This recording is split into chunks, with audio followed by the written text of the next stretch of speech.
I'll do this dorothy myself. This is Phineas Gage. Yeah. Come on now. Get up there and you start cutting down that brush. Benjamin, get over here and start leveling off this timber. Off to it. Come on, you lot. What are you looking at? Really hard to pick today. Time's funny. Gage is an intelligent, well-balanced man.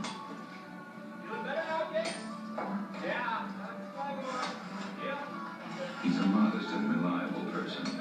He's in charge here because he can make careful, well-informed decisions. All parts of a healthy brain work together. The red emotional limbic system passes on its messages to the blue intellectual frontal cortex, the part of the brain which assigns priorities to the messages. Ready, Billy? Yep. Good. You're lots of the sun, Billy boy. Lots of sun.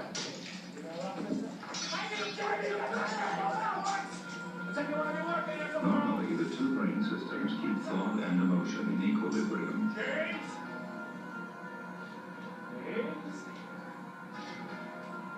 Yeah. Good.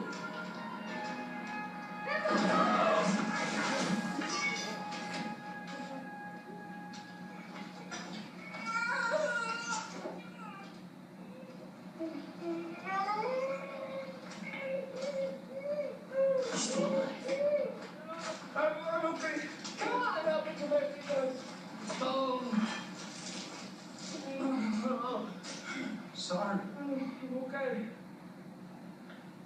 I'm sorry. Come on, let's go to the village.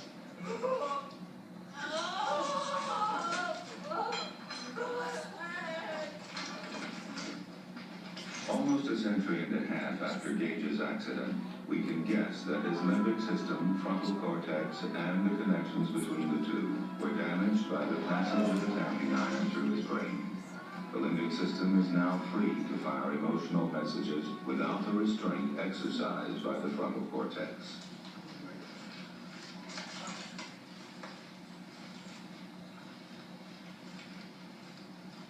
But why did Gage feel so little pain? Normally, pain signals move up the spinal column to stations in the brain which pass on the messages to the frontal cortex. At the microscopic level of the neural net, information is passed on from cell to cell. It's through this system that the pain messages reach the frontal cortex. The passage of pain messages occurs partly through a chemical called substance P, which is projected across the tiny gap into the synapse from one cell to the next. If enough of the chemical reaches the receptors of the next cell, the cell fires and the pain messages continue.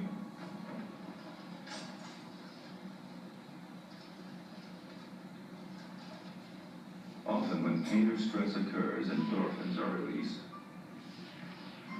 Endorphins are the natural morphines of the brain. Gage's pain was probably lessened by endorphins, diminishing the transmission of substance P across the synaptic gap.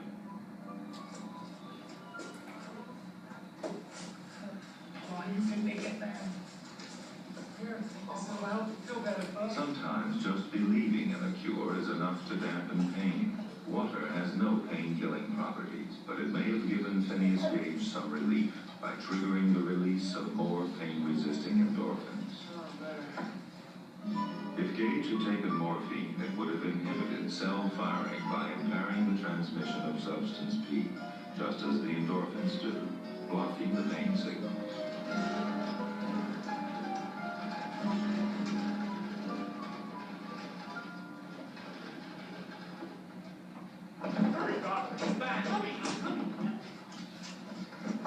The young Edward Wiggins, a former railroad man himself, was the first doctor summoned. Yeah. Close to me. The man's hurt. Oh. Tapping iron when Westman's head. Science's great interest in Phineas Gage was in how the severing of his frontal cortex from his limbic system completely changed his behavior and character. Let's take it. Oh no. Leave me alone. I just want to stay outside. needs to be better. It's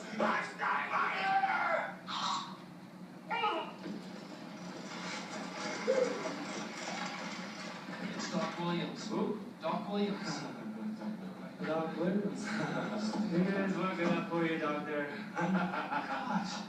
Gage's words were prophetic.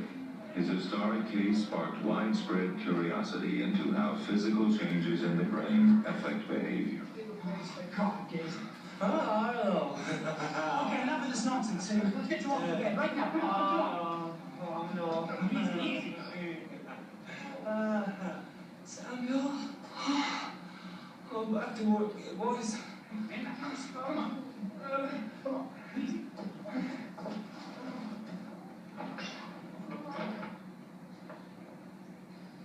I think I've got the last piece of bronze. Let's see if there's anything else down there.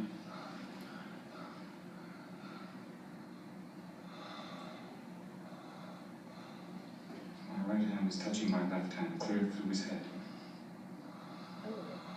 Once the connections between the frontal cortex and the limbic system are gone, the limbic system is free to fire its messages of emotion uninhibited by the frontal cortex, and behavior becomes erratic and unpredictable.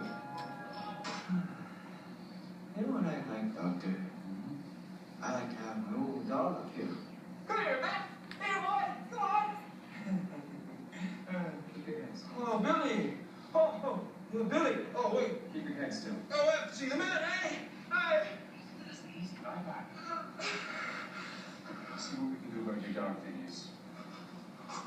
Go get Biff, Billy. Go get Biff, Billy. Biff, dog. It's loud.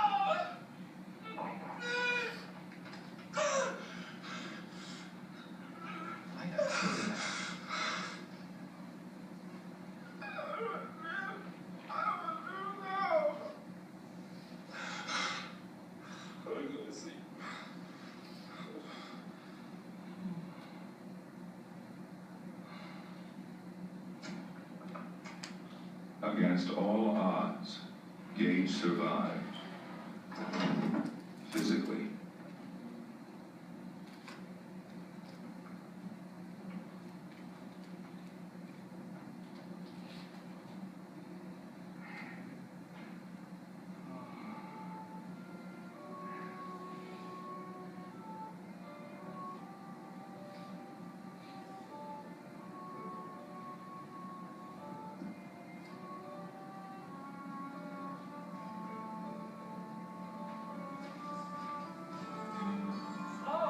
But he never did regain his emotional and intellectual self-control, balance, and judgment.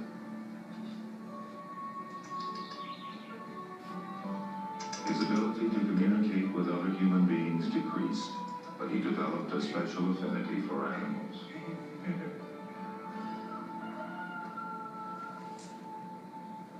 But for the man Gage used to work with, he had become a man out of control. The balance between his emotions and his intellectual faculties destroyed. Hey, wait up, man! I don't leave without your foreman, hey!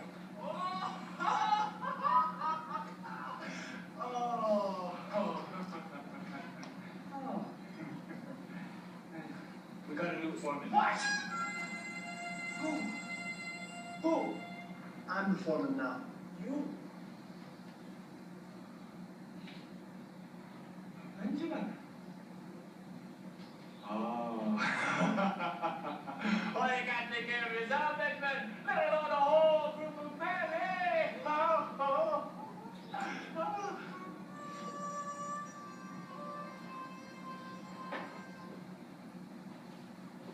Still time? Hey? You hope you'll be back, Phineas. But not today. Better take my job! Phineas Gage! I'm a better man than you! Any! The best foreman!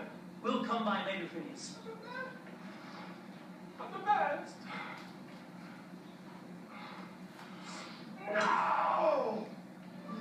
Not that way! We're still at the cottage! The work's over there! Everything's close! Explosion? Oh. This is not the man that was Gage. He's like an animal now. Animals' emotions in a man's body.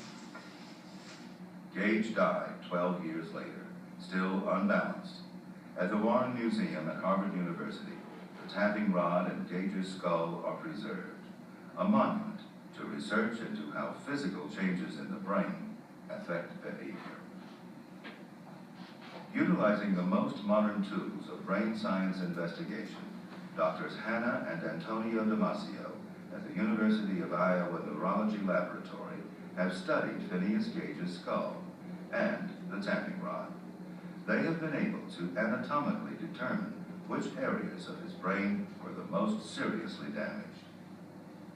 Their investigation has revealed major damage to both prefrontal cortical areas, more extensively on the left side. This region is reciprocally connected with the subcortical nuclei involved with emotional processing in the amygdala and hypothalamus. When the prefrontal region is damaged in this way, an individual may not be able to control emotions that originate in these subcortical structures. This was profoundly evident in Phineas Gage.